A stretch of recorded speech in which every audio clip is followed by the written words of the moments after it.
sewu. Bismillahirrahmanirrahim. Assalamualaikum warahmatullahi wabarakatuh. Waalaikumsalam warahmatullahi wabarakatuh. Alhamdulillahi rabbil alamin. Nahmaduhu wa nasta'inuhu wa nastaghfiruh. Wa na'udzu billahi min shururi anfusina wa min sayyiati a'malina. Man yahdihillahu fala mudilla lahu wa man yudlil fala hadiya lahu. Asyhadu an la ilaha illallah wahdahu la syarika lahu wa asyhadu anna Muhammadan 'abduhu wa rasuluhu la nabiyya wa la rasula ba'dahu. Allahumma salli wa sallim ala nabiyyina Muhammadin wa ala alihi wa sahbihi ajma'in. Subhanaka la ilma lana illa ma 'allamtana innaka antal alimul hakim. Allahumma inna nas'aluka 'ilman nafi'an wa rizqan thayyiban wa 'amalan mutaqabbalan. Amin ya rabbal alamin. Alhamdulillah, kita wajib untuk bersyukur kepada Allah karena semua yang kita miliki dan semua yang kita pakai dalam hidup ini merupakan nikmat pemberian Allah. Kita bisa ngaji, bisa taklim, bisa duduk di majelis ilmu pada malam Ahad ini, apalagi ba'da Isya. Bapak Ibu, bukan karena kita kuat, bukan karena kita hebat, bukan karena kita perkasa, tapi karena kita ditolong oleh Allah Subhanahu wa ta'ala. Maka tidak ada kata yang paling pantas untuk kita ucapkan malam hari ini kecuali kalimat Alhamdulillahirabbil alamin. Salawat dan salam mari kita haturkan kepada junjungan kita, Nabi kita, Nabi Muhammad sallallahu alaihi wasallam. Subhanallah, masih di dalam suasana bulan Syawal, saya mengucapkan atas nama pribadi taqabbalallahu minna wa minkum, ja'alana Allah wa iyyakum minal abidin wal faizin wal maqbulin kulla amin wa antum bi khair. Mohon maaf lahir dan batin. Alhamdulillah, kita kembali dipertemukan oleh Allah untuk melanjutkan kajian sirah Nabi sallallahu alaihi wasallam, perjalanan hidup manusia yang paling mulia, perjalanan hidup manusia yang paling agung, manusia yang wajib kita cintai, manusia yang kita harapkan syafaatnya kelak pada hari kiamat, yaitu Nabi Muhammad sallallahu alaihi wasallam. Kita berharap dengan belajar sirahnya beliau, kecintaan kita kepada beliau semakin bertambah. Ketika cinta kepada beliau, maka kita akan ringan melaksanakan sunnah Rasulullah SAW. Untuk melakukan amalan sunnah, Bapak Ibu, ini butuh iman yang kuat. Berbeda dengan amalan wajib. Karena amalan wajib itu bila kita tidak lakukan, konsekuensinya adalah dosa, jemaah yang mulia, dan akan mendapatkan hukuman yang berat dari Allah kelak pada hari kiamat. Tapi amalan sunnah ini pilihan, bukan kewajiban, Bapak Ibu. Kita melakukan dapat pahala, tidak melakukan juga tidak berdosa, jemaah yang mulia. Maka orang yang bisa melakukan amalan sunnah berarti dia adalah orang yang kuat imannya. Ngaji seperti ini, jemaah rahimahullah, ini bukanlah kewajiban. Kita wajib ngaji itu, Bapak Ibu, untuk melakukan perkara-perkara yang wajib. Tapi bila perkara yang wajib itu sudah kita pelajari, sudah kita pahami, maka selebihnya dihukumi sunnah. Panjenengan datang ke sini pengajian jemaah rahimahullah, Berarti iman panjenengan ini iman yang istimewa, iman yang luar biasa. Dan inilah tanda cinta kita kepada Rasulullah, ketika kita mudah melakukan amalan-amalan sunnah. Semoga dengan mengkaji sirah Nabi, kecintaan kita kepada beliau semakin bertambah. Amin ya rabbal alamin. Ini sudah pertemuan yang kesekian kalinya. Bahkan ini tidak tahu, saya sudah lupa lagi. Ini sudah masuk tahun keberapa kajian sirah Nabi. Kalau tidak salah masuk tahun kedua atau ketiga ini. Ketiga jemaah rahimahullah. Ini sudah bulan Syawal yang ketiga kalinya kita mengkaji sejarah Nabi. Beliau hidup selama 63 tahun. Maka tidak mungkin sejarahnya bisa kita kaji hanya dalam waktu satu kali pertemuan atau dua kali pertemuan. Butuh banyak kali pertemuan untuk bisa menyelesaikan perjalanan hidup beliau selama 63 tahun. Bapak Ibu jemaah, semoga panjenengan masih ingat terakhir pembahasan sirahnya sampai mana. Masih ingat Ramadan? Dakwah musim haji. Alhamdulillah. Dakwah musim hujan. Dakwah musim haji. Ya. Alhamdulillah. Jadi apa yang diingat oleh panjenengan sama dengan apa yang dicatat oleh saya. Di setiap pengajian mau Ramadan saya catat semua terakhir sampai mana. Di masjid ini, di tempat ini, di majelis ini saya catat. Karena pengalaman saya nggak mencatat, kemudian mudik asik senang selama 1 bulan di Pontianak, pulang ke Malang, kembali ngisi pengajian, tanya kepada jemaah, mulai jemaah terakhir kajian kita sampai mana, nggak ada yang tahu. Saya pun juga sudah lupa, akhirnya mulai dari awal. Baik, terakhir kajian kita tentang sirah Nabi SAW, yaitu dakwah musim haji dan baiat Aqabah. Nah, ini terakhir kajian kita sebelum masuk bulan suci Ramadan. Musim yang sangat dimanfaatkan oleh Nabi untuk berdakwah adalah musim haji. Karena pada musim haji manusia berkumpul dari seluruh penjuru, dari berbagai macam suku, sehingga itu kesempatan bagi Nabi menyampaikan dakwah Islam. Walaupun ketika Nabi berdakwah banyak yang menolak dakwah beliau. Beliau datang ke pasar ditolak, beliau datang ke rumah-rumah ditolak.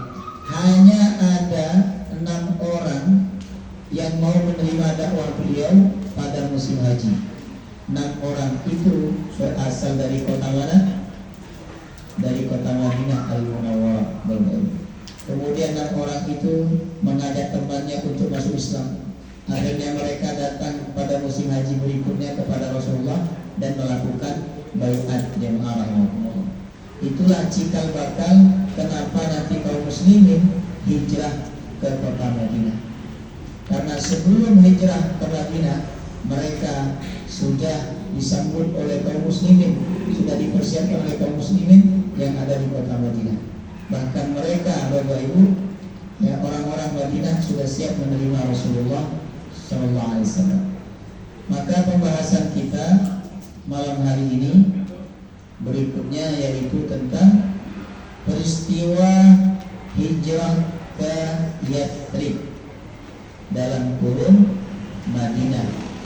Karena memang nama awal dari kota Madinah adalah Yathrib. Lalu setelah Nabi hijrah ke Madinah, Nabi merubah nama Yathrib menjadi Madinah, yang artinya kota jemaah rahimahullah. Ya. Kenapa dirubah oleh Nabi? Ada apa dengan nama Yathrib? Karena Yathrib ini maknanya tidak bagus, maknanya jelek. Yathrib artinya sial, Yathrib artinya celaka, Yathrib artinya apes jemaah rahimahullah. Nama itu juga berpengaruh kepada nasib Bapak Ibu. Ya. Makanya Nabi mengatakan perbaikilah nama anak-anakmu, karena nama itu akan membawa kebaikan untuk anak-anakmu. Ya. Jadi Yathrib ini artinya apa tadi? Sial. Maka diubah oleh Nabi menjadi nama kota Madinah. Nah maka malam hari ini kita akan membahas tentang peristiwa hijrah ke Yathrib. Sebelumnya kita sudah membahas tentang hijrah Bapak Ibu. Tapi bukan hijrah ke Madinah. Ada dua hijrah yang sudah kita bahas. Pertama hijrah ke mana? Ke Taif. Ke Taif yang kedua. Yang pertama hijrah kaum muslimin yang pertama ke mana? Ke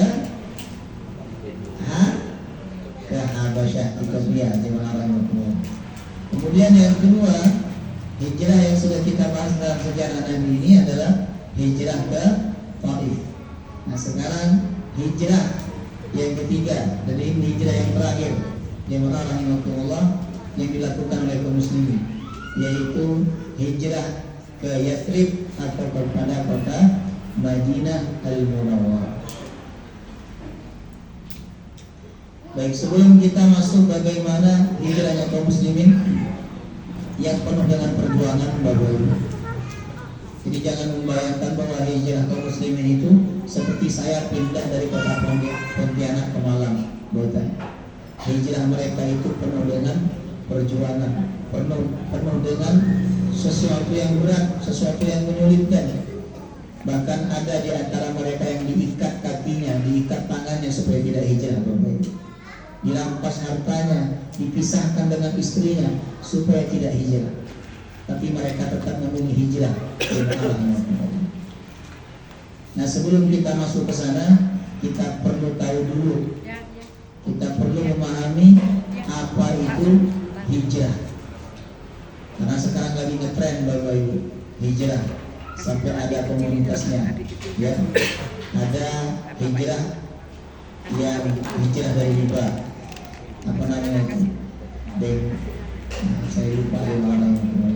Ya, ada hijrah dari perjudian, ada hijrah dari khamr, ada hijrah dari perzinahan.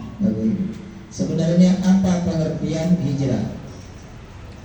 Hijrah secara bahasa diambil dari kata al-hajaru, artinya meninggalkan. Panjenengan meninggalkan rumah, datang ke tempat ini untuk mengaji, secara bahasa disebut dengan hijrah.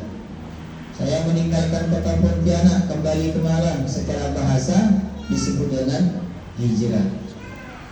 Tapi yang diperhitungkan, yang dipakai bukan pengertian bahasa Bapak Ibu. Yang dipakai adalah pengertian secara istilah. Apa hijrah pengertian secara istilah? Yaitu al-intiqalu min baladis syirki ila baladil Islam. Hijrah adalah berpindah dari negeri syirik menuju negeri Islam. Jadi kalau orang pindah dari suatu negeri ke negeri yang lain, alasannya bukan karena di negeri itu banyak kesyirikan, belum disebut dengan hijrah. Seperti saya pindah dari Pontianak, pindah KTP, pindah KK, Bapak Ibu, dari Pontianak ke Malang, itu tidak bisa disebut dengan hijrah. Karena di Pontianak bukan negeri syirik, bukan negeri kafir. Dia melarang orang. Yang dimaksud hijrah itu kalau panjenengan tinggal di Amerika, negeri kafir, negeri yang penuh dengan keburukan, susah menegakkan sholat di situ, susah mencari masjid, tidak boleh azan di tempat itu. Lalu panjenengan pindah ke Indonesia karena di Indonesia ini mudah menjalankan syariat, itulah sesungguhnya yang disebut dengan hijrah. Jemaah rahimahumullah. Ya. Kemudian hijrah Bapak Ibu ada dua macam atau ada dua bentuk. Yang pertama hijrah makani, hijrah tempat, yaitu hijrah dari negeri syirik ke negeri Islam. seperti yang dilakukan oleh kaum muslimin hijrah dari Mekah ke Madinah. Jemaah rahimahullah. Kemudian yang kedua ada hijrah maknawi, yaitu hijrah dari keburukan menuju kebaikan. Ya. Hijrah dari keburukan menuju kebaikan, hijrah dari kemaksiatan menuju ketaatan. Itu juga bisa disebut dengan hijrah. Dalilnya apa? Hadis Nabi, al-muhajir man hajara ma nahallahu anhu. Orang yang berhijrah adalah orang yang meninggalkan apa yang Allah larang. Ada. Misalnya panjenengan sebelumnya melakukan perbuatan riba. Ya. Riba itu banyak jenisnya, Bapak. Tidak hanya panjenengan pinjam duit ke bank kemudian harus bayar lebih daripada yang panjenengan pinjam. Tidak hanya itu. Termasuk riba, apalagi kalau mendekati lebaran, jemaah rahimahullah, yaitu menukar rupiah dengan rupiah tapi jumlahnya tidak sama. Itu termasuk riba. Paham? Panjenengan nukar duit 100.000 ya, dengan 100.000 yang pakai pecahan 10.000, tapi panjenengan dapatnya 90.000. Itu riba nawadan. Riba itu banyak dilakukan oleh orang. Dia pakai mobil, dia pakai motor, mampir di pinggir jalan, nuker duit 100.000, dapatnya 90.000. Tapi kalau barangnya beda, walaupun jumlahnya tidak sama, maka ini tidak termasuk riba. Contohnya rupiah ditukar dengan rial, rupiah ditukar dengan dolar, rupiah ditukar dengan ringgit, ya. Ini tidak termasuk riba. Yang riba itu kalau rupiah ditukar dengan rupiah tapi jumlahnya tidak sama, jemaah rahimahullah. Makanya sahabat Umar bin Khattab berkata, kalian tidak boleh berdagang di pasar ini kecuali kalian paham fikih perdagangan, supaya tidak masuk dalam riba, jemaah rahimahullah. Jadi ketika ada seseorang yang melakukan perbuatan riba, yang terbiasa dengan riba, lalu dia bertaubat dan meninggalkan yang haram menuju yang halal, berarti dia juga bisa disebut dengan hijrah. Pelakunya disebut muhajir, orang yang hijrah. Itulah pengertian dari hijrah, jemaah rahimahullah. Kemudian berikutnya dalil-dalil perintah hijrah ke Yathrib. Subhanallah. Hijrahnya kaum muslimin dari Mekah ke Madinah, Bapak, itu bukan asal, bukan keinginan mereka, bukan harapan mereka, tapi perintah dari Allah Subhanahu wa ta'ala. Kaum muslimin tidak mungkin diperintahkan oleh Nabi pindah ke Madinah kalau tidak mendapatkan izin dari Allah, kalau tidak mendapatkan wahyu dari Allah. Makanya ada beberapa dalil yang menunjukkan bahwa Nabi dan kaum muslimin diperintahkan oleh Allah hijrah ke Madinah, Bapak. Beda dengan saya pindah dari Pontianak ke Malang, itu bukan karena wahyu dari Allah, bukan karena saya bermimpi lalu kemudian pindah ke Malang, Bapak. Tapi hijrahnya kaum muslimin dari Mekah ke Madinah itu berdasarkan wahyu dari Allah Subhanahu wa ta'ala. Ini hadisnya, bahwa Nabi, hadis Al-Bukhari, Nabi bersabda, ra'aitu fil manam anni uhajir min Makkah ila ardin biha nahlun fadhahaba wahli ila annaha al-yamamah aw hajar fa idha hiya al-Madinah. Aku pernah bermimpi berhijrah atau pindah dari Mekah menuju suatu tempat yang ada pohon kurmanya. Lalu aku mengira daerah itu adalah Al-Yamamah atau Al-Hajar. Namun ternyata daerah itu adalah Yathrib atau kota Madinah. Jemaah rahimahullah. Jadi pilihan Madinah sebagai tempat hijrah kaum muslimin itu berdasarkan mimpi dari Rasulullah SAW. Subhanallah. Ini biasa Nabi dan Rasul itu kalau ingin mencari petunjuk dari Allah, biasanya Allah datangkan melalui mimpi. Para ulama, para kiai juga seperti itu, ya. Para ulama, para kiai juga seperti itu, Bapak. Ketika mereka ingin meminta petunjuk kepada Allah di manakah yang terbaik, maka mereka akan melakukan sholat istikharah.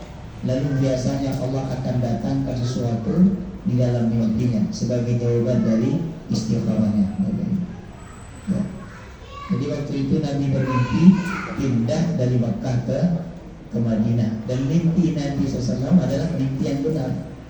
Kalau mimpi kita Bapak Ibu ada dua kemungkinan, mimpi yang benar atau mimpi yang tidak benar. Jemaah rahimahumullah. Makanya kalau kita bermimpi jangan takut dan jangan terlalu bangga, ya. Karena mimpi kita ini ada dua kemungkinan, bisa benar, bisa tidak benar. Tapi kalau mimpi Nabi dan Rasul itu adalah mimpi yang benar. Jemaah rahimahumullah. Kemudian hadis lain yang menunjukkan bahwa Nabi dan kaum muslimin diperintahkan hijrah ke Madinah, yaitu Nabi mengatakan, inni uridu dara hijratikum ra'aitu dzata nakhlin baina labataini. Aku diperlihatkan negeri hijrah kalian, yaitu suatu negeri yang memiliki pohon kurma di antara dua harrah. Bapak Ibu, yang dimaksud negeri itu adalah kota Madinah Al-Munawwarah. Inilah dua dalil yang jelas bahwa kaum muslimin diperintahkan oleh Allah hijrah ke Yathrib. Kemudian berikutnya sebab-sebab peristiwa hijrah ke Madinah. Jadi hijrah ke Madinah bukanlah tanpa sebab. Tidak mungkin Allah memerintahkan kaum muslimin, mengizinkan kaum muslimin hijrah dari Makkah ke Madinah bila tidak ada sebabnya. Orang pindah itu pasti ada sebabnya, ya kan? Saya pindah ke Malang ada sebabnya. Apa sebabnya? Awalnya belajar di Malang, kemudian kebablasan ngajar, sampai sekarang ngajar di mana-mana. Ada sebabnya. Ada orang pindah itu sebabnya karena apa? Pernikahan. Dia nikah dapat orang situ, akhirnya dia pindah. Jemaah rahimahullah. Ada yang pindah karena pekerjaan. Sedangkan kaum muslimin pindah dari Makkah ke Madinah bukan karena pekerjaan, Bapak Ibu. Bukan karena pernikahan, bukan karena ada keluarga di kota Madinah. Jemaah rahimahullah. Tapi mereka pindah dari Makkah ke Madinah itu alasannya karena dakwah, karena agama. Bapak Ibu jemaah rahimahullah. Setidaknya ada 4 alasan kenapa kaum muslimin hijrah dari Makkah ke Madinah. Jemaah rahimahullah. Yang pertama, karena adanya siksaan dan tekanan dari kaum kafir Quraisy. Tekanan demi tekanan, Bapak Ibu. Terutama apa? Ketika Abu Talib meninggal dunia, orang yang membela Nabi, orang yang menguasai kota Mekah saat itu, Bapak Ibu. Maka setelah Abu Talib meninggal dunia, maka Nabi mendapatkan tekanan yang begitu dahsyat. Ya. Bahkan beliau sholat, Bapak Ibu, sholat pakai pakai serban. Jemaah rahimahumullah.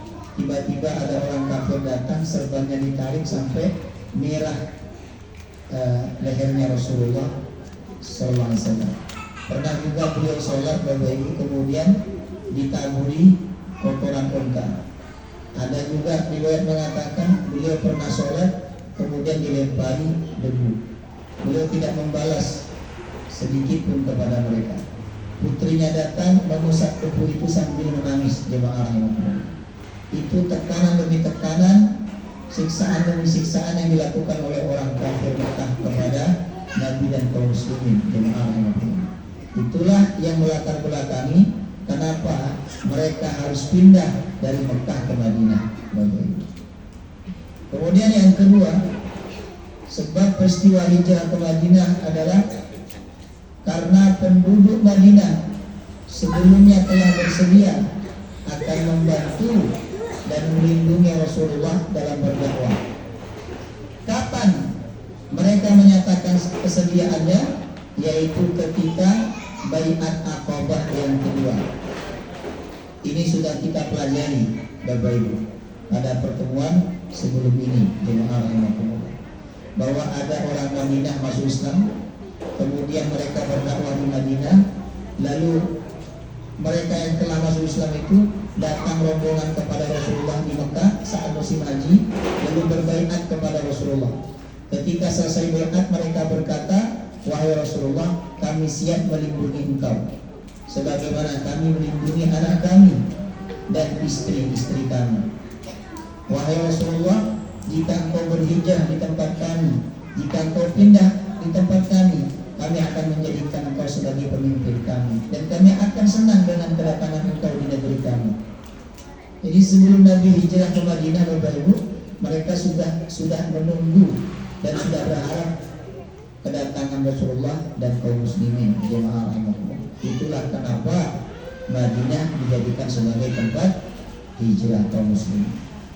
Kemudian yang ketiga, para pembesar kaum Quraisy dan sebagian besar masyarakat Mekah mendustakan dakwah Rasulullah. Dengan kondisi seperti ini, maka beliau ingin mendakwahkan kepada masyarakat lain yang mau menerimanya. Nabi sudah berdakwah berulang kali. Bahkan dakwah Nabi di Mekah berapa tahun baru? 13 tahun. Tapi mereka orang-orang Mekah tetap menolak dakwah Nabi sallallahu alaihi wasallam. Maka Nabi diperintahkan pindah oleh Allah ke Madinah. Bahasa kasarnya, wahai Muhammad, daripada kamu di Mekah gak diterima dakwahnya, padahal kamu sudah berdakwah dengan maksimal, cuman mereka tetap menolak dakwah kamu, bahkan membenci. Mendingan kamu pindah ke tempat di mana tempat itu orang-orang menerima dakwahnya. Jadi Bapak Ibu jemaah rahimahullah, kita tidak dihargai oleh orang, kita tidak diterima oleh orang, bukan karena kita salah, bukan karena cara kita tidak benar, tapi karena kita salah tempat. Jemaah rahimahullah, kita berada di tempat yang tidak menghargai kita. Samalah seperti yang pernah saya sampaikan kepada panjenengan, air botol, air mineral Bapak Ibu, dia harganya murah bukan karena dia tidak enak, bukan karena dia tidak nyaman, jemaah rahimahullah, tapi karena dia berada di tempat yang memang air di tempat itu murah, jemaah rahimahullah. Ya. Coba kalau air mineral itu ada di bandara, tentu harganya beda dengan yang ada di toko-toko di luar. Apalagi air itu misalnya berada di tempat yang jarang sekali ada air, maka air itu akan menjadi lebih mahal, jemaah rahimahullah. Ya. Jadi ibarat kalau ada seorang ustaz tinggal di tempat yang mana tempat itu banyak ustaznya, maka tentu dia tidak seberapa dipakai oleh masyarakat Bapak Ibu. Karena apa? Tidak banyak ustaznya. Tapi kalau panjenengan tinggal di tempat yang jarang sekali ada ustaz, bahkan tidak ada ustaz di situ, jadi insya Allah nggak dapat 1 bulan panjenengan langsung dipakai oleh masyarakat. Jemaah rahimahullah. Nah itulah kenapa Nabi hijrah ke Madinah, karena orang-orang Mekah sudah banyak menolak dakwah Nabi. Mendingan pindah ke Madinah karena orang Madinah sudah siap menerima dakwah Nabi sallallahu alaihi wasallam. Jadi orang Madinah Bapak Ibu hatinya lembut. Ya kalau kita ke Madinah, masya Allah, kelembutan itu masih terasa sampai sekarang Bapak Ibu. Beda dengan orang-orang Mekah. Ya. Kemudian yang keempat, sebab yang melatar belakangi hijrahnya kaum muslimin ke Madinah adalah karena kaum muslimin khawatir agama mereka terfitnah. Alasan ini sebagaimana yang disampaikan oleh Aisyah radhiyallahu anha. Kata Aisyah ketika ditanya tentang hijrah, beliau berkata, kaum mukminun pada masa dahulu mereka pergi membawa agama mereka menuju Allah dan Rasulnya karena khawatir terfitnah baru. Jadi karena khawatir terfitnah. Sebab apa? Di Mekah mereka nggak bisa sholat berjamaah. Di Mekah mereka tidak bisa sholat berjamaah. Makanya azan nggak ada di Mekah, Bapak Ibu. Iqamah tidak ada di Mekah. Sholat Jumat tidak ada di Mekah. Jemaah rahimakumullah. Sholat Jumat itu baru diperintahkan oleh Allah ketika Nabi perjalanan hijrah ke Madinah. Ya. Di Mekah belum ada sholat Jumat, belum ada azan, belum ada iqamah. Lalu memanggil orang berjamaah pakai apa? Pakai ucapan as-salatu jami'ah. Ada yang dengar, ada yang nggak dengar. Yang nggak dengar ya sholat di rumah masing-masing, Bapak Ibu. Ya, tidak ditegakkan sholat berjamaah. Nabi menekankan sholat berjamaah itu ketika di Madinah. Kata Nabi, siapa yang tidak berjamaah, aku akan bakar rumahnya. Itu di Madinah, Bapak Ibu. Tapi di Mekah nggak keluar hadis seperti itu. Jemaah rahimahullah. Ya. Jadi karena umat Islam ini khawatir agamanya terfitnah, bila mereka dipersulit ekonominya, nanti agama mereka lama-kelamaan akan luntur. Kemudian mereka akan ikut agama yang sebelumnya, maka mereka diperintahkan oleh Allah untuk hijrah ke kota Madinah. Jadi kalau kita merasa agama kita akan terfitnah, misalnya kita akan tinggal di lingkungan yang banyak kesyirikannya, Bapak Ibu, kita khawatir ikut-ikutan berbuat syirik, kita khawatir ikut-ikutan melakukan amalan yang bid'ah misalnya, maka lalu kita pindah ke tempat yang lain, lalu kita pindah ke komplek yang lain, itu bagian daripada hijrah, jemaah rahimahumullah. Inilah 4 sebab yang melatar belakangi terjadinya peristiwa hijrah ke kota Madinah. Hijrah kaum muslimin ke Yathrib atau ke Madinah, Bapak Ibu, setelah pertimbangan yang matang, kemudian setelah mereka mendapatkan petunjuk dari Rasulullah Sallallahu Alaihi Wasallam, maka mereka pun berangkat ke Madinah. Kapan? Yaitu pada tahun 13 kenabian, Bapak Ibu.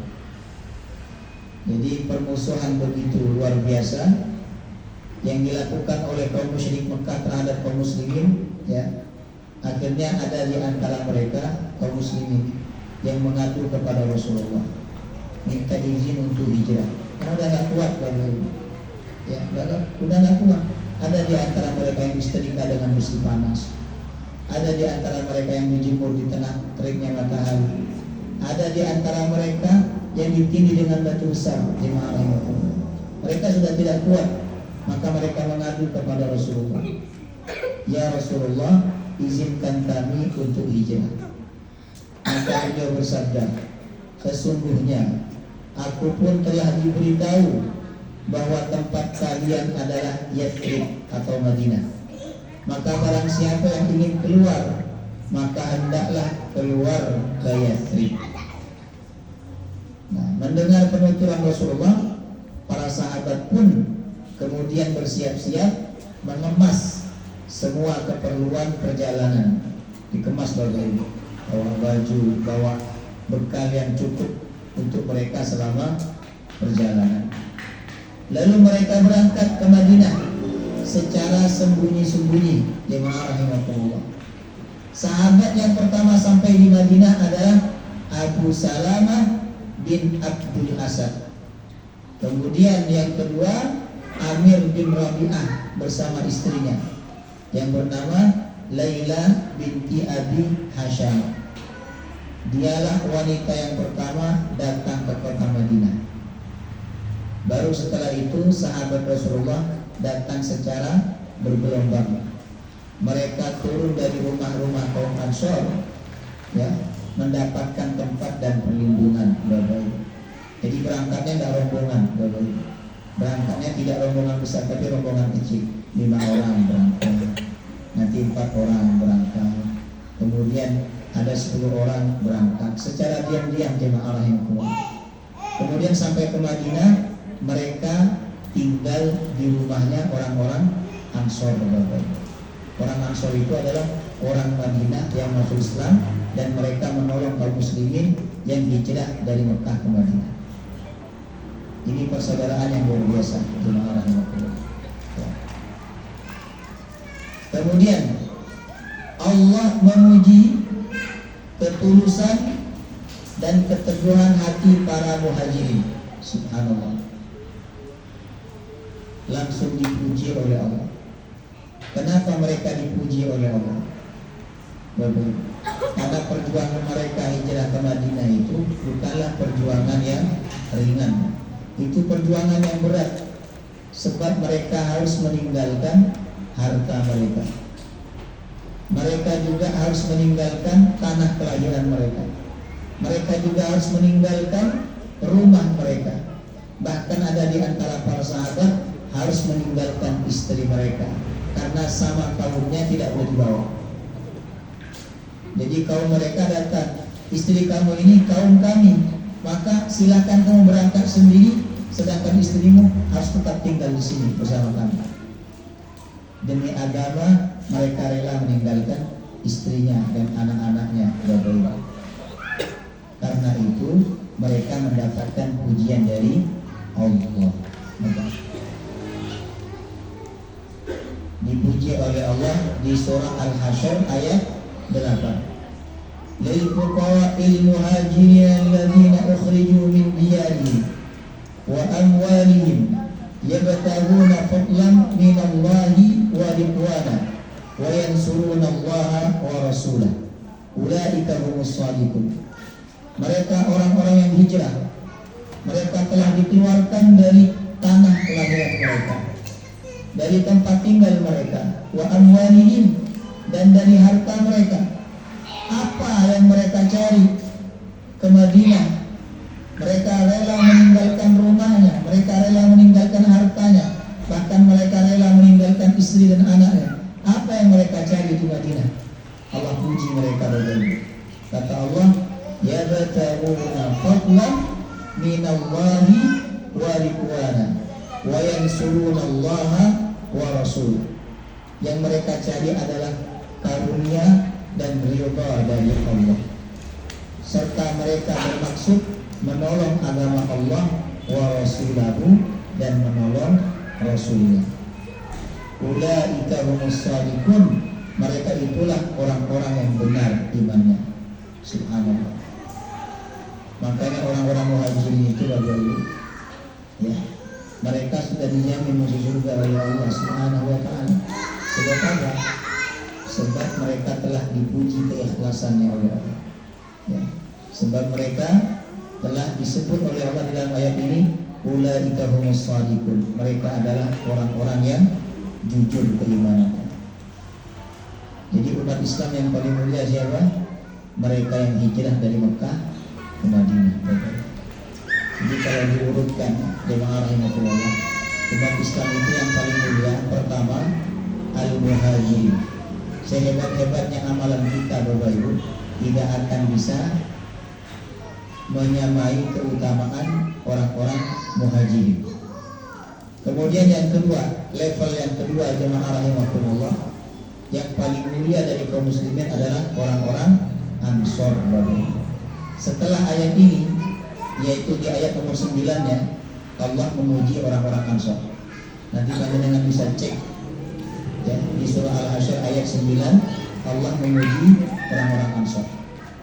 Kemudian yang ketiga, kaum muslimin yang mulia adalah setelah mereka. Jadi kita ini sehebat-hebatnya amalan kita, sekuat-kuatnya kita berbuat baik, tetap level keislaman kita ada di nomor 3. Nomor 1 siapa tadi? Al-Muhajirin. Nomor 2 Ansar. Nomor 3 kita jemaah rahimahullah. Ya. Nah, ini ada pembahasan khusus Bapak Ibu. Hijrahnya Umar bin Khattab. Kalau yang lain-lain nggak dibahas. Hanya dalam kitab sirah itu yang dibahas adalah tentang hijrahnya kaum muslimin secara umum.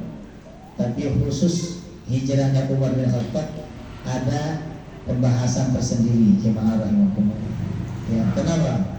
Sebab hijrahnya Umar bin Khattab, Bapak Ibu, ini ada pelajaran sangat penting yang bisa kita petik. Hijrahnya Umar bin Khattab ini ya beda dengan yang lainnya. Kalau yang lainnya sembunyi-sembunyi, tapi yang ini beda. Yang satu ini beda. Jemaah rahimakumullah. Hijrah secara terang-terangan. Nah ini, tidak ada seorang pun dari sahabat Nabi yang berani hijrah secara terang-terangan kecuali Umar. Nah, ada yang lain berangkat malam, atau kalau enggak berangkat sebelum subuh, atau kalau enggak berangkat setelah subuh jemaahnya. Ya kan? Karena orang-orang kafir Mekah, Bapak Ibu, sebab mereka kan tidak sholat subuh. Ya kan, bangunnya pasti siang jemaah rahimahullah. Kalau enggak jam 7 dan 8. Apalagi orang Arab itu enggak ada pekerjaan yang teratur Bapak Ibu. Kalau ada jam 7 harus masuk tek itu enggak ada, itu kan orang barat jemaah rahimahullah. Kalau orang Arab enggak begitu. Ya kan? Kadang mereka datang telat, enggak teratur. Kalau panjenengan pesan hotel kepada mereka bisa-bisa berubah dalam waktu sekejap Bapak Ibu. Ya. Kita di Indonesia ini berangkat jam 7, pulang jam 4 malam. Ya. Jadi mereka berangkat semuanya diam-diam, semuanya sembunyi-sembunyi. Hanya ada satu orang yang berangkat secara terang-terangan, bahkan diviralkan oleh dirinya sendiri bahwa dia akan hijrah ke Madinah. Siapa dia? Umar bin Khattab.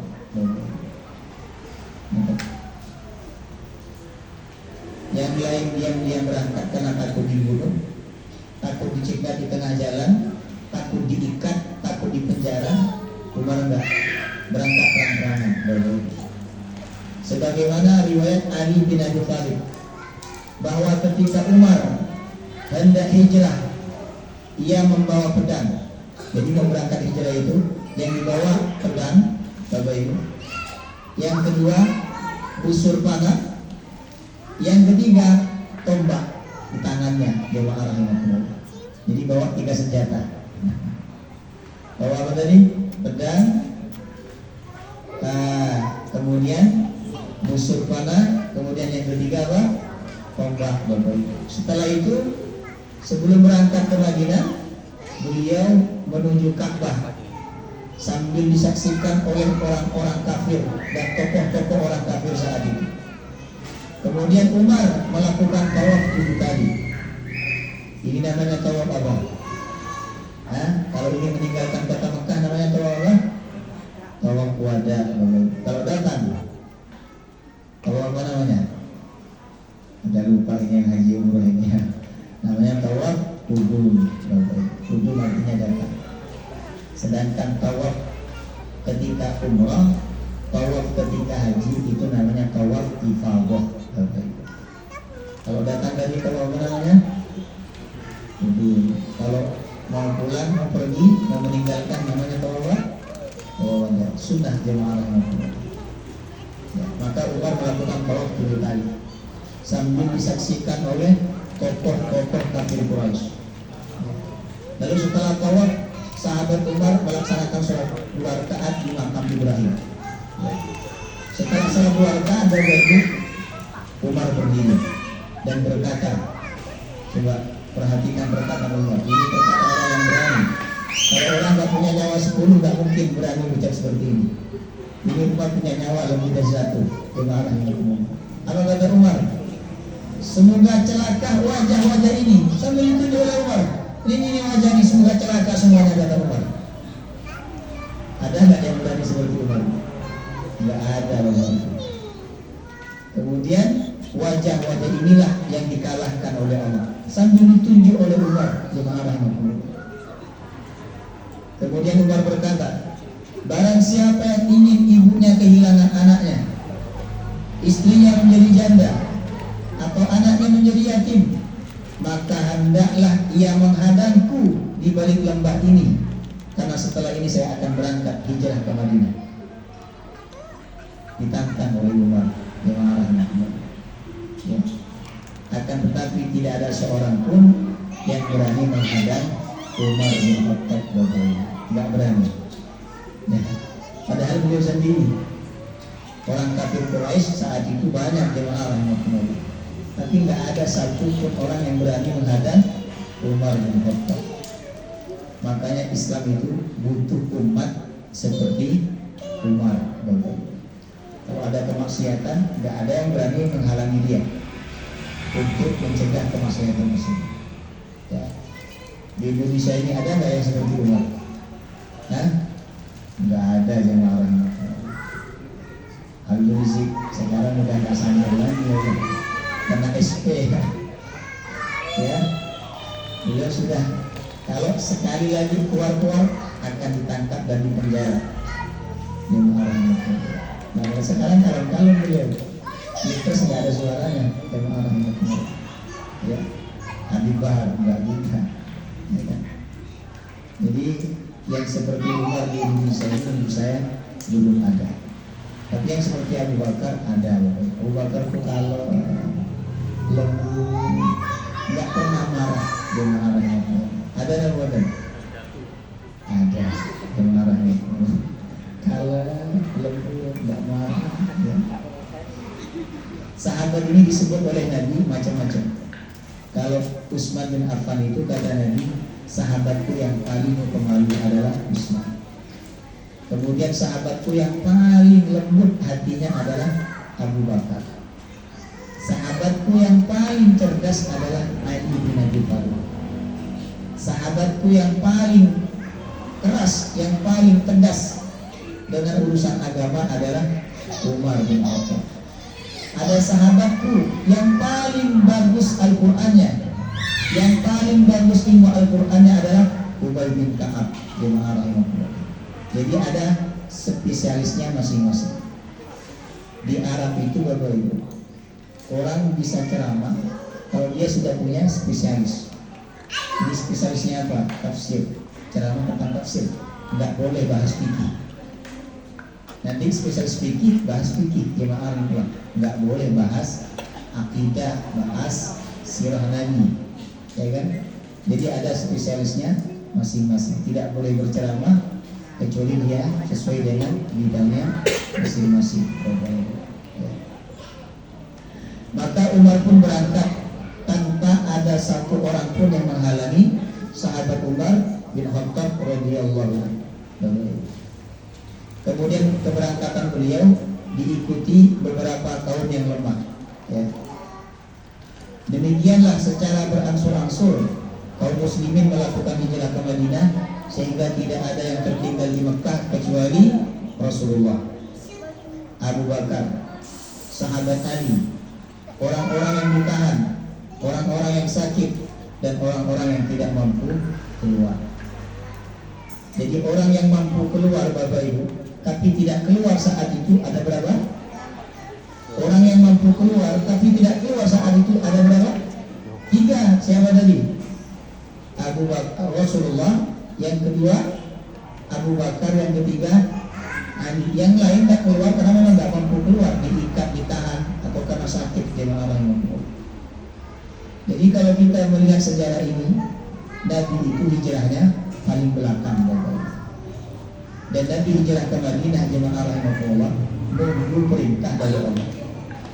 Ya, harinya hari apa, momennya momen apa, baru Allah perintahkan Nabi hijrah ke Madinah. Yang mana hijrah ke Madinah nanti Nabi ditemani oleh sahabat Abu Bakar As-Siddiq radhiyallahu anhu. Dan tempat tidur Nabi nanti digantikan oleh sahabat Ali bin Abi Thalib. Insyaallah pertemuan berikutnya kita akan bahas bagaimana hijrah Rasulullah ke kota Madinah. Ya. Enggak bawa pengawal Bapak. Beda kan dengan presiden. Presiden itu kalau kunjungan Apa yang terjadi? Pas pampres baru, kemudian polisi sudah mengamankan, tentara sudah siap sebelum presidennya datang. Makanan sudah diteropong, ya kan? Yang masak dimintai KTP-nya. Takut-takut yang dihidangkan itu adalah racun baru itu, ya kan? Tapi Nabi ketika hijrah ke Madinah nggak pakai begitu. Beliau hanya ditemani oleh sahabat Abu Bakar As-Siddiq. Bukan Umar baru yang nemani tadi Abu Bakar. Kalau Umar yang nemani, ya wajar lah karena nggak ada yang berani sama Umar. Ini nggak yang nemani Nabi hijrah ke Madinah, Abu Bakar As-Siddiq. Orang yang kalem lembut jemaah Allah. Kenapa Nabi selamat Bapak Ibu? Karena Nabi langsung mendapatkan penjagaan dari Allah Subhanahu wa Ta'ala. Respon orang kafir terhadap hijrah kaum muslimin, itu responnya mereka macam-macam Bapak. Intinya apa? Mereka tidak suka kaum muslimin hijrah ke Madinah. Maka kaum muslimin yang masih tertinggal di kota Madinah, jemaah rahimakumullah, sama mereka ditahan. Ada yang diikat, ada yang dipisahkan dengan istrinya, seperti Abu Salamah dan Ummu Salamah. Jadi Abu Salamah ketika berangkat hijrah, istrinya nggak boleh ikut sama mereka. Karena apa? Abu Salamah dengan istrinya beda suku. Maka suku istrinya Abu Salamah berkata, wahai Abu Salamah, kamu tidak boleh membawa Ummu Salamah, sebab Ummu Salamah ini suku kami akan mengambilnya. Dia lebih berhak tinggal bersama kami. Maka Ummu Salamah tiba-tiba diambil oleh mereka, lalu diletakkan dan dikurung dalam sebuah tempat selama 1 tahun berada di tempat itu. Baru ada kemudian pamannya Ummu Salamah yang membebaskan Ummu Salamah. Akhirnya Ummu Salamah berangkat dengan anaknya ke Madinah hanya berdua, nggak ada pengawal karena semuanya sudah tiba di kota Madinah. Nabi pun juga sudah berada di kota Madinah. Jemaah itu, dia berangkat seorang wanita dengan anaknya yang masih kecil. Jemaah berangkat di tengah jalan bertemu dengan seorang laki-laki. Ternyata laki-laki itu laki-laki yang baik, walaupun dia kafir. Ya, dia antar sampai ke Madinah. Kemudian setelah itu diserahkan kepada Abu Salamah. Jadi perjuangan hijrah itu perjuangan yang berat. Jemaah rahimakumullah. Mereka harus meninggalkan harta, meninggalkan rumah, bahkan ada di antara mereka harus berpisah dengan istrinya. Makanya tadi wajar jika hijrah kaum muslimin itu dipuji oleh Allah SWT. Adapun hijrah dari Mekah ke Habasyah Bapak itu tidak ada pujian dari Allah dalam Al-Quran. Hijrah ke negeri Taif juga tidak ada pujian, karena memang yang hijrah hanya Rasulullah dan anak angkatnya. Tapi hijrah ke Madinah karena penuh perjuangan Bapak itu ada pujian khusus dari Allah untuk mereka. Jemaah rahmatullah. Terakhir, pelajaran yang dapat kita ambil. Ada 4 Bapak Ibu pelajaran yang dapat kita ambil dari hijrahnya kaum muslimin ke kota Madinah. Yang pertama, pribadi seorang muslim itu setia dan ikhlas kepada agama Allah. Mereka tidak memperdulikan harta kekayaan, tanah air dan kerabat demi menyelamatkan agama dan akidahnya. Jadi kita harus setia dengan agama kita, apapun yang terjadi. Walaupun kita harus masuk ke dalam parit api, tetap setia dengan agama kita. Jemaah rahmatullah. Ya. Mungkin ada orang tidak setia dengan pasangan, mungkin ada orang tidak setia dengan temannya, tapi dia tidak boleh tidak setia dengan agamanya. Jemaah rahmatullah. Yang kedua, sesama muslim diwajibkan untuk saling tolong-menolong meskipun tidak ada hubungan kerabat, sebagaimana yang dilakukan oleh penduduk Madinah kepada muhajirin.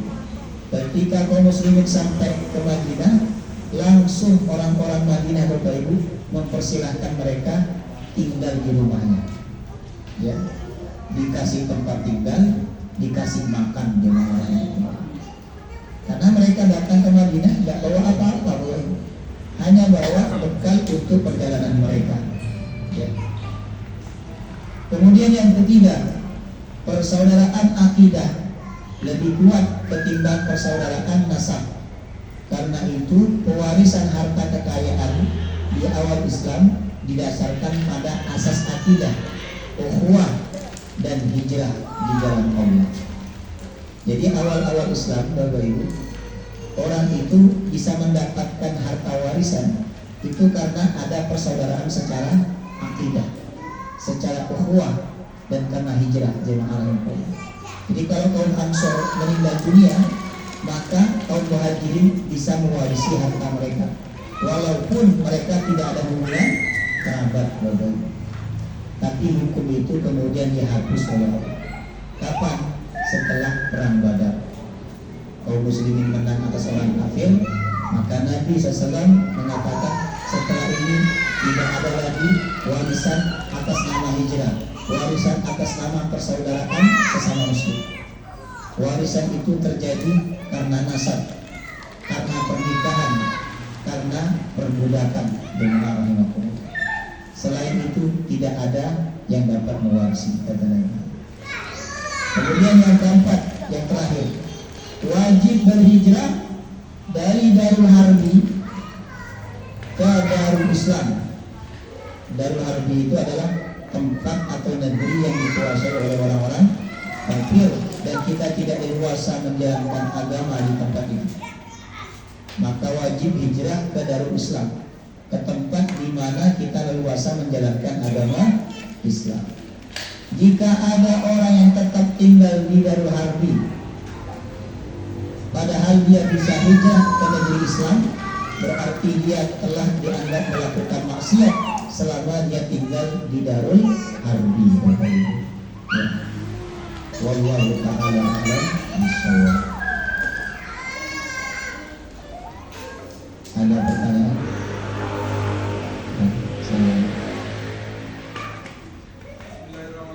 Assalamualaikum warahmatullahi wabarakatuh. Waalaikumsalam warahmatullahi wabarakatuh. Terima kasih sudah dijelaskan tentang Muhajirin dan Ansor bagaimana mereka bekerja. Tapi saya pribadi sampai sekarang ini belum mendengar bagaimana kaum Ansor itu bisa tercipta. Maksud saya begini. Bagaimana tiba-tiba orang yang berhijrah itu bisa diterima dengan baik oleh saudara-saudara kita yang kaum Ansor yang ada di Yathrib. Itu kan pasti ada latar belakangnya. Itu bagaimana kaum Ansor ini bisa tercipta? Apakah mereka itu kaum Ansor itu sudah Islam sebelumnya? Dan siapa delegasi yang mengislamkan atau istilahnya atau berdakwah kepada kaum Ansor? Terima kasih. Ya. Baik. Pertanyaan beliau ini masuk dalam pembahasan sebelumnya.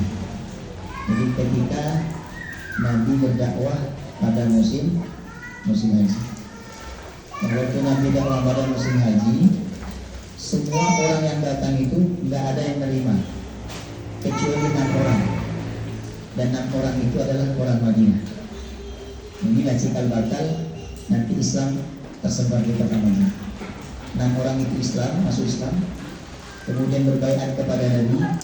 Setelah itu mereka berjanji akan mengajak kerabat-kerabatnya, teman-temannya masuk Islam. 6 orang ini berdakwah. Akhirnya mereka, jemaah rahimakumullah, berdakwah di Madinah. Mereka punya pengikut, tapi pengikutnya, Bapak Ibu, tidak begitu banyak, hanya belasan orang saja, ya. Maka orang yang jumlahnya belasan orang itu diajak ke Mekah oleh 6 orang ini untuk bertemu dengan Rasulullah SAW. Kemudian mereka berbaiat kepada Nabi. Kata Nabi, kamu tidak boleh berzina, kalian tidak boleh mencuri, kalian tidak boleh berbuat syirik, kalian tidak boleh mengambil haknya orang lain. Nah, sebelum mereka pulang ke Madinah, Nabi SAW menyertakan seorang sahabatnya untuk mengajarkan mereka agama Islam, mengajarkan mereka Al-Quran, dan berdakwah kepada orang-orang di kota Madinah. Masih ingat gak nama sahabatnya? Hah? Ibu-ibu, masih ingat gak nama sahabatnya? Siapa namanya? Siapa? Saya juga lupa jemaah. Namanya Mus'ab bin Umair. Ya. Kemudian beliau ini dijuluki Muqri'ul Madinah, orang yang membacakan Al-Quran pertama kali di kota Madinah. Nah, kemudian setelah Mus'ab bin Umair ke Madinah, Bapak Ibu, kan ceritanya begitu yang sudah kita pelajari sebelumnya.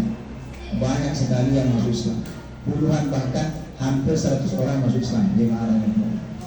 Kemudian hampir 100 orang itu, Bapak Ibu, melaksanakan ibadah haji di tahun berikutnya, jemaah rahimahullah, lalu bertemu dengan Nabi dan berbaiat di hadapan Nabi. Kemudian mereka berkata, ya Rasulullah, kami siap melindungi engkau, bahkan kami siap menerima engkau bila orang-orang Mekah itu tidak mau memperlakukan engkau dengan cara yang baik. Kami siap dan kami berharap engkau bisa menjadi pemimpin kami di kota Madinah. Itulah sejarahnya kenapa kaum Ansor, Bapak Ibu, orang-orang Madinah, ketika orang Muhajirin datang langsung disambut dengan baik, karena itu bagian daripada komitmen mereka sebelumnya, jemaah rahimahullah. Ya. Sedih paham Pak? Alhamdulillah. Ya. Apa maksudnya Ustaz perpindahan dari Islam dan nanti karena kerjaan?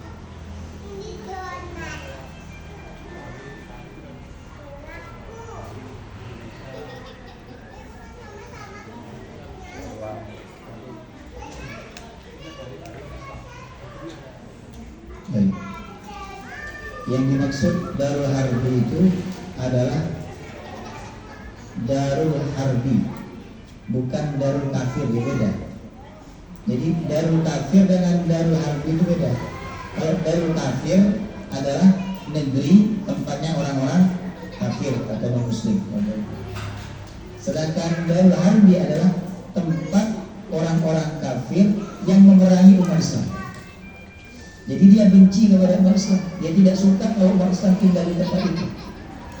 Maka oleh mereka dipersulit, tidak boleh bangun masjid, tidak boleh sholat, tidak boleh adzan, tidak boleh iqamah misalnya, tidak boleh melakukan syariat-syariat Islam secara terang-terangan, ya. Maka mereka disebut dengan Darul Harbi. Nah, kita pindah ke tempat seperti itu, ini hukumnya tidak boleh, dosa. Kalau karena pekerjaan bagaimana?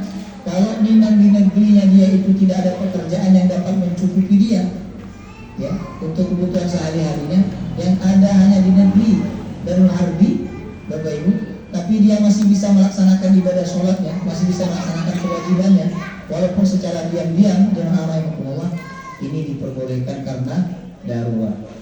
Tapi kalau tidak darurat, maka dia tidak boleh pindah ke Darul Harbi. Ya. Tapi yang ada sekarang, ya, persepsi saya jemaah rahimahullah, di Amerika, di Korea, di Jepang itu tidak termasuk Darul Harbi, tapi mereka ya lebih kepada Darul Kafir. Kenapa? Karena mereka tidak memerangi Islam secara terang-terangan, Bapak. Ya. Kecuali mereka memerangi Islam secara terang-terangan, ya. Jadi tidak boleh orang Islam masuk ke situ, tidak boleh umat Islam melakukan sholat di tempat itu, ya. Tapi buktinya apa? Di Amerika masih ada masjid, di Korea masih banyak masjid, di Cina banyak masjid, ya. Jadi kerja ke Cina walaupun di Indonesia ada pekerjaan, ya, tapi di Cina gajinya lebih besar, la ba'sa, ya. Allah Ta'ala. Ibu-ibu ada yang ingin ditanyakan?